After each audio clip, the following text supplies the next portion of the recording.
ನಮಸ್ಕಾರ. ನನ್ನ ಕನ್ನಡ ನಾಡಿನ ಕನ್ನಡ ಕುಲಕೋಟಿಗೆ ನನ್ನ ಹೃದಯಪೂರ್ವಕ ನಮಸ್ಕಾರಗಳು.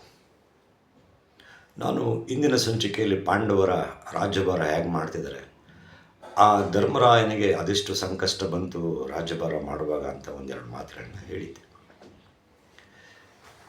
ಈ ವಿಚಾರವಾಗಿ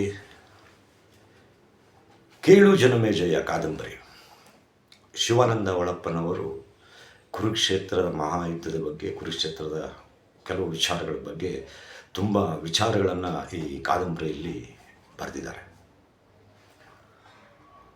ಯಾವುದೇ ಒಂದು ವಿಚಾರ ತಗೊಂಡಾಗ ಒಂದು ಪುಸ್ತಕ ಬರೀಬೇಕಾಗಲಿ, ಏನೇ ಬರೀಬೇಕಾಗಲಿ ತುಂಬ ಅನುಭವ ಬೇಕು. ಶಿವಾನಂದ ಒಳಪ್ಪನವರು ಈ ಕೇಳು ಜನಮೇಜಯ ಬುಕ್ ಬರೀಬೇಕಾದ್ರೆ ಭಾಳ ಕಷ್ಟ ಬಿದ್ದಿದ್ದಾರೆ. ಕುರುಕ್ಷೇತ್ರ ಮಹಾಯುದ್ಧ ಎಲ್ಲಿ ನಡೀತು, ಮತ್ತು ಆ ರಣರಂಗ ಹೇಗಿತ್ತು, ಖುದ್ದಾಗಿ ತಾವೇ ಆ ಜಾಗಗಳಿಗೆ ಹೋಗಿ ಪರಿಶೀಲನೆ ಮಾಡಿ ಅಲ್ಲಿಯ ವಿಚಾರಗಳನ್ನು ತಿಳ್ಕೊಂಡು ಈ ಕಾದಂಬರಿನ ರಚನೆ ಮಾಡಿದ್ದಾರೆ ಶಿವಾನಂದ ಒಳಪ್ಪನವರು. ಭಾಳ ಸಂತೋಷ. ಇಂಥ ಕವಿಗಳಿಗೆ ತುಂಬ ಪ್ರೋತ್ಸಾಹ ಸಿಗಲಿ. ಇದು 2000 ಅಡಿಷನ್ ಬುಕ್ಕು ಪ್ರಿಂಟ್ ಆಗಿದೆ ಈ ಕೇಳು ಜನಮೇಜಯ. ಭಾಳ ಸಂತೋಷ ಶಿವಾನಂದ ಒಳಪ್ಪನವರೇ. ನಿಮಗೆ ನಮ್ಮ ಕನ್ನಡಿಗರ ಪರವಾಗಿ ಅಭಿನಂದನೆಗಳನ್ನು ಸಲ್ಲಿಸ್ತೀವಿ ಈ ಕಾದಂಬರಿ ರಚನೆ ಮಾಡಿರೋದಕ್ಕೆ. ಮತ್ತು ಅಮೃತ್ ವಿಷನ್ಸ್ ಮೇಕರ್ಸ್ ಯೂಟ್ಯೂಬ್ನ ದಯಮಾಡಿ ಸಬ್ಸ್ಕ್ರಿಪ್ಷನ್ ಮಾಡಿಕೊಳ್ಳಿ. ನಿಮಗೆ ಇಲ್ಲಿ ಒಂದು ಮನೋರಂಜನೆಯ ಒಂದು ಕಾರ್ಯಕ್ರಮ ಈ ಯೂಟ್ಯೂಬ್ನಲ್ಲಿ ನಿಮಗೆ ಸಿಗುತ್ತೆ. ಹಾಡುಗಳು ಸಿಗುತ್ತೆ, ನಾಟಕಗಳು ಸಿಗುತ್ತೆ, ಮತ್ತು ಶಾರ್ಟ್ ಮೂವಿಗಳ ಸಿಗುತ್ತೆ ಅಮೃತ್ ವಿಷನ್ ಮೇಕರ್ಸ್ ಯೂಟ್ಯೂಬಲ್ಲಿ. ಯಾರು ಸಬ್ಸ್ಕ್ರೈಬ್ ಮಾಡಿಕೊಂಡಿಲ್ಲ ಇದನ್ನು ದಯಮಾಡಿ ಸಬ್ಸ್ಕ್ರೈಬ್ ಮಾಡ್ಕೊಳ್ಳಿ. ನಿಮ್ಮ ಸ್ನೇಹಿತರಿಗೂ ಹೇಳಿ ಸಬ್ಸ್ಕ್ರೈಬ್ ಮಾಡ್ಕೊಳ್ಳಿ. ಇದು ಕಲಾವಿದರಿಗೋಸ್ಕರ, ಕಲಾವಿದರ ಸಹಾಯಕ್ಕೋಸ್ಕರ ಈ ಯೂಟ್ಯೂಬ್ನ ತೆರೆದಿದ್ದೇವೆ. ನಿಮ್ಮ ಸಹಕಾರ ಇದ್ದರೆ ಯೂಟ್ಯೂಬು ಪ್ರಸಿದ್ಧವಾಗತ್ತೆ ಅಂತ ನಾವು ಅಂದ್ಕೊಂಡಿದ್ದೀವಿ ನಿಮ್ಮಿಂದ. ಈಗ ಸ್ಟೋರಿಗೆ ಬರೋಣ. ಧರ್ಮರಾಯನ ಆಸ್ಥಾನದಲ್ಲಿ ಏನು ನಡೀತಾ ಹೊತ್ತು ಗೂಢಚಾರ ಬಂದ ತಕ್ಷಣ ಹೇಳಿದೆ, ಅವನಿಗೆ ಏನು ಹೇಳಲಿಕ್ಕೆ ಅಂತ ಆಗಲಿಲ್ಲ. ಗೂಢಚಾರ ಅಲ್ಲಿ ನೋಡ್ದ, ದ್ರೌಪದಿ ಕೂತಿದ್ರು, ಅವನಿಗೆ ಹೇಳೋಕ್ಕೆ ಮಾತು ಬರಲಿಲ್ಲ. ಇಲ್ಲ ಮಹಾಸ್ವಾಮಿ, ನಾಳೆ ನಾನು ಹೇಳ್ತೀನಿ, ಇನ್ನೂ ಕೆಲವು ವಿಚಾರಗಳಿದ್ದಾವೆ, ಅದನ್ನು ತಿಳ್ಕೊಂಬಂದು ನಿಮಗೆ ಹೇಳ್ತೀನಿ ಅಂಥೇಳಿ ಅಲ್ಲಿಂದ ಅವನು ನಿರ್ಗಮಿಸ್ತಾರೆ. ಇಲ್ಲಿ ನೋಡಿ ಎಂಥ ವಿಚಾರ ವಿನಿಮಯ ಅಂದರೆ, ಪಾಂಡವರು ರಾಜ್ಯವನ್ನು ಗೆಲ್ಲಬೇಕು. ನೋಡಿ, ಪಾಂಡವರ ವಿಚಾರ ಒಂದೇ ಅಲ್ಲ, ಕೌರವರ ವಿಚಾರ ಒಂದೇ ಅಲ್ಲ. ಅಗಸ್ತ್ಯ ಮಹರ್ಷಿಗಳು ಮನಸ್ಸು ಮಾಡಿದ್ದಿದ್ರೆ ಈ ಕುರುಕ್ಷೇತ್ರ ಮಹಾಯುದ್ಧನ ನಿಲ್ಲಿಸ್ಬಿಡ್ಬೋದಾಗಿತ್ತು. ಯಾರೋ ಮಾತಾಡೋಂಗಿರ್ತಿರಲಿಲ್ಲ. ಯಾಕ್ರಪ್ಪ ಹೋಗಿ ನಿಮ್ಮ ಕೆಲಸ ನೋಡಿಕೊಂಡು ಸುಮ್ಮನೆ ಇರಿ, ಏನಕ್ಕೆ ಜಗಳ ಆಡ್ತೀರಾ ಅಂತ ಅವ್ರು ಒಂದೇ ಒಂದು ಮಾತನ್ನು ಹೇಳಿದ್ದಿದ್ರೆ ಈ ಕುರುಕ್ಷೇತ್ರ ನಡೀತಿರಲಿಲ್ಲ. ಆ ಮಹಾಗುರುಗಳು ಮಕ್ಕಳ ಆಟದಂತೆ ಆಡ್ಕೊಳ್ಳಿ ಬಿಡು ಅನ್ನೋ ಒಂದು ವಿಚಾರವಾಗಿ ಸುಮ್ಮನೆ ಇದ್ಬಿಟ್ರೆ ಏನೋ ಪಾಪ ಗೊತ್ತಿಲ್ಲ. ಅದು ಕಣ್ಮುಚ್ಕೊಂಡು ಜಗತ್ತನ್ನೇ ಮರ್ತೋಗಿದ್ರೇನೋ ಆ ಸಮಯದಲ್ಲಿ ಅಂತ ಮಹರ್ಷಿಗಳು. ಭೀಷ್ಮನೂ ಸಹ ಮನಸ್ಸು ಮಾಡಿದರೆ ಅವರು ರಾಜ್ಯಭಾರನ ತಗೊಂಡು ರಾಜ್ಯವನ್ನು ಆಳಿದಿದ್ದರೆ ಈ ಥರ ಪರಿಸ್ಥಿತಿ ಉದ್ಭವ ಆಗ್ತಿತ್ತೋ ಇಲ್ವೋ ಗೊತ್ತಿಲ್ಲ. ಕೃಷ್ಣ ಇದರಲ್ಲಿ ತುಂಬ ಗತಾಯ ಪ್ರಯತ್ನ ಮಾಡ್ತಾರೆ. ಆ ಪರಮಾತ್ಮ ಪಾಂಡವರಿಗೋಸ್ಕರ ಮತ್ತು ಯುದ್ಧ ಬೇಡ, ಯುದ್ಧ ನಿಲ್ಲಿಸಿ, ಯುದ್ಧ ಆಗೋದು ಬೇಡ, ಅವ್ರಿಗೇನೋ ಒಂದು ಸ್ವಲ್ಪ ಕೊಟ್ಬಿಡಿ ರಾಜ್ಯನ, ನೀವು ಅವರು ಅನ್ಯೋನ್ಯವಾಗಿರಿ ಅಂತ ಹೇಳಿ ತುಂಬ ಕೃಷ್ಣನ ಪ್ರಯತ್ನ ಮಾಡ್ತಾರೆ. ಆಗೋದಿಲ್ಲ. ಯುದ್ಧ ಆಗೋಗುತ್ತೆ. ಯುದ್ಧ ಆಗಿ ಇಲ್ಲಿ ನೋಡಿ ಹೇಳ್ತಾರೆ, ಅಕ್ಷೋಹಿಣಿಗಟ್ಟಲೆ ಪ್ರಾಣವನ್ನು ಕಳ್ಕೊಂಡು ಬಲಿದಾನಗಳಾಗೋಗಿದೆ ಕುರುಕ್ಷೇತ್ರ ಮಹಾಯುದ್ಧದಲ್ಲಿ. ತುಂಬ ರಕ್ತದ ಕಾಲುವೆನೇ ಹರಿದೋಗಿದೆ. ಇಂಥ ಸಂದರ್ಭದಲ್ಲಿ ಸಿಂಹಾಸನದ ಮೇಲೆ ಧರ್ಮರಾಯ ಎಷ್ಟು ಯೋಚನೆ ಮಾಡ್ತಾನೆ ನೋಡಿ. ಇಲ್ಲಿ ಸಿಂಹಾಸನದ ಮೇಲೆ ಬಂದು ಕೂತಾಗ ಯೋಚನೆ, ಇಷ್ಟೆಲ್ಲ ಆಗಿ ಗುರು ಹಿರಿಯರು ಎಲ್ಲರೂ ನಾನು ಕಳ್ಕೊಂಡು ಈ ಸಿಂಹಾಸನದ ಮೇಲೆ ನಾನು ಕೂತ್ಕೊಂಡಿದ್ದೀನಲ್ಲ, ಏನಾಯ್ತು ನನಗೆ?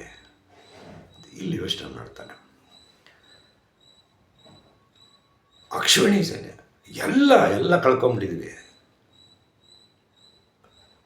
ಸಿಂಹಾಸನದ ಮೇಲೆ ಕೂಡುವುದಕ್ಕಾಗಿಯೇ ಈ ದಾರಿ ತಪ್ಪಲು ಹಣಿಸುವ ಈ ಜನರನ್ನು ಕಾಯಲಿಕ್ಕೇನೆ ಅಂತ, ದಾರಿ ತಪ್ಪಿಸುವ ಜನರನ್ನು ಕಾಯೋದಕ್ಕೆ ನಾನು ಈ ಸಿಂಹಾಸನದ ಮೇಲೆ ಬಂದು ಕೂತಿದ್ದೀನ. ಎಂತ ಮಾತಾಡ್ತಾನ್ರಿ. ಧರ್ಮ ನಿಷ್ಠೆಯಿಂದ ರಾಜ್ಯಭಾರ ಮಾಡಿಕೊಂಡು ಅಂತ ಧರ್ಮರಾಯನಿಗೆ ಪ್ರಜೆಗಳು ಕೊಡ್ತಕ್ಕಂಥ ಒಂದು ಕಷ್ಟ. ಇಂಥ ಪ್ರಜೆಗಳನ್ನ ನೋಡ್ಕೊಳ್ಳೋಕೆ ನಾನು ಬಂದು ಯುದ್ಧ ಮಾಡಿ ಅಷ್ಟು ಜನೆಲ್ಲ ನಾನು ಕಳ್ಕೊಂಡು ರಾಜ್ಯ ಸುಭಿಕ್ಷವಾಗಿರಲಿ, ಪ್ರಜೆಗಳು ಸುಭಿಕ್ಷವಾಗಿರಲಿ ಅಂತ ಹೇಳಿ ನಾನು ಈ ಸಿಂಹಾಸನದಲ್ಲಿ ಬಂದು ಕೂತಿದ್ದೀನ ಅಂತ ಯೋಚನೆ ಮಾಡಿಬಿಡ್ತಾನೆ. ತುಂಬ ಭಾವುಕನಾಗ್ತಾನೆ.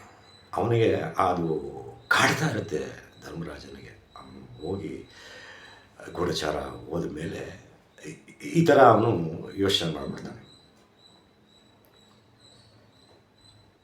ಇಲ್ಲಿ ನ್ಯಾಯ ಕಟ್ಟಲೆ ನೋಡಿ, ನ್ಯಾಯ ಕಟ್ಟಲೆಯಲ್ಲಿ ಸಹ ಅವರು ಏನು ಒಂದು ನ್ಯಾಯದ ಒಂದು ಪಂಚಾಯಿತಿ ಒಂದು ನ್ಯಾಯ ಕಟ್ಟಲೆ ಒಂದು ಮಾಡಿಕೊಂಡಿರ್ತಾರೆ. ಅಲ್ಲಿ ದೂರುಗಳು ದಾಖಲಾಗ್ತಾ ಇರ್ತವೆ. ಸ್ವಾಮಿ ಅಲ್ಲಿ ಹಿಂಗೆ ಆಗ್ತಿದೆ, ಸ್ವಾಮಿ ಅಲ್ಲಿ ಹಿಂಗೆ ಅನ್ಯಾಯ ಆಗ್ತಿದೆ ಅಂಥೇಳಿ ಪ್ರಜೆಗಳು ಆ ನ್ಯಾಯ ಕಟ್ಟಲೆಗೆ ಬಂದು ದೂರುಗಳನ್ನ ಸಲ್ಲಿಸ್ತಾ ಇರ್ತಾರೆ. ಅದನ್ನು ಅವನು ಆ ಸಿಂಹಾಸನ ಮೇಲೆ ಕೂತ್ಕೊಂಡು ಯೋಚನೆ ಮಾಡ್ತಾನೆ. ಮಾನಸಿಕ ಅಸ್ವಸ್ಥನಾಗೋಗ್ಬಿಡ್ತಾನೆ. ಒಂಥರ ವಿಚಾರಗಳನ್ನು ಕೇಳ್ತಾ ಧರ್ಮರಾಯ ಮಾನಸಿಕ ಅಸ್ವಸ್ಥಂತರ ಆಗೋಗ್ಬಿಡ್ತಾನೆ.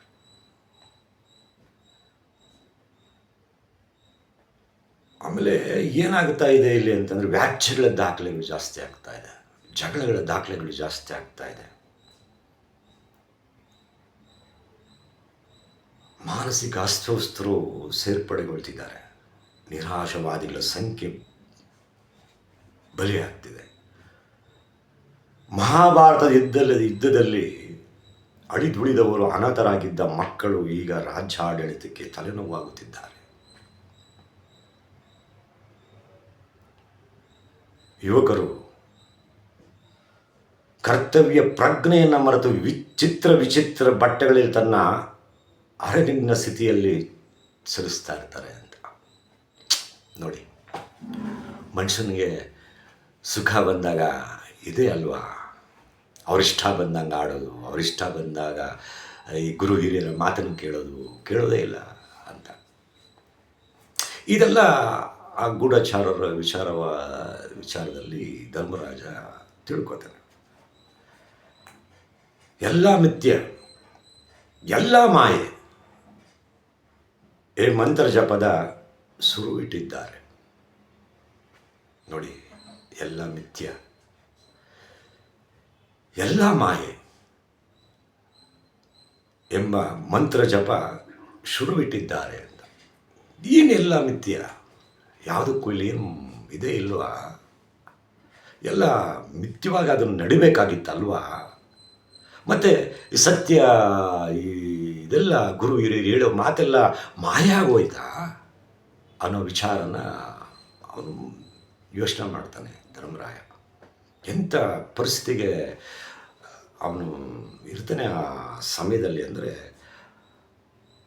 ರಾಜ್ಯದ ದುಃಖ ಸ್ಥಿತಿ ಬಗ್ಗೆ ಅಲ್ಪ ಸ್ವಲ್ಪ ಅರಿತಿದ್ದ ಯುಧಿಷ್ಠ ಮಹಾರಾಜ ವ್ಯಾಕುಲಗೊಂಡಿದ್ದಾನೆ. ಯುಧಿಷ್ಠ ಧರ್ಮರಾಜ ಅಲ್ಪ ಸ್ವಲ್ಪ ವಿಚಾರ ಅರಿತಿದ್ದ ಯುಧಿಷ್ಠನಿಗೆ ಮಹಾರಾಜ ವ್ಯಾಕುಲ. ಏನು ಇದಾಗೋಯ್ತು ಅಂತ. ಆಮೇಲೆ ಯಾರಲ್ಲಿ ಅಂತ ಅಪ್ಪಣೆ ಮಾಡ್ತಾನೆ. ಬಂದಾಗ ಸಹಾಯಕನಿಗೆ ಹೇಳ್ತಾನೆ, ಬಲ ಭೀಮರನ್ನು ಮತ್ತೊಮ್ಮೆ ಬರ ಹೇಳು ಅಂತ ಹೇಳ್ತಾನೆ. ಸರಿ, ಆಜ್ಞೆ ಆಗುತ್ತೆ. ಅಲ್ಲಿಗೆ ಹೋಗ್ತಾರೆ. ಅವನ ಮತ್ತೆ ಭೀಮನನ್ನು ಕರೀತಾರೆ. ಮುಂದಿನ ಸಂಚಿಕೆಯಲ್ಲಿ ಮತ್ತೊಂದಿಷ್ಟು ವಿಚಾರಗಳನ್ನು ಮಾತನಾಡೋಣ. ನಮಸ್ಕಾರ.